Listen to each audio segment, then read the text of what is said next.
மெய்யினுள் ஓர் சரணாலயம் ஆனந்த மெய்ப்பொருளில் அருளியது 92 குறி கொடுத்த குடை. 6. பஞ்சப்பொறி.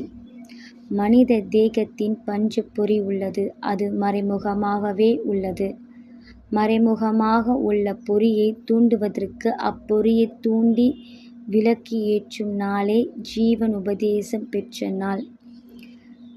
பிறகு 5 பொறியும் தூண்டா குரு உன் அகத்துள்ளே வந்து 5 பொறியும் தூண்டி 5 பொறியும் ஒன்றாக்கி இருப்பதே நமச்சிவாயா. 6வது ஓர் பொறி உள்ளதே, அப்பொறி தான் ஞானப்பொறி. நெற்றிக் கண் 3வது கண் என்று உவமை கூறுகிறார்கள். அந்த ஒரு பொறிதான் குரு. ஞானத் தலைவனிடத்தே இந்த 5 பொறியும் சேர்ந்தால்தான்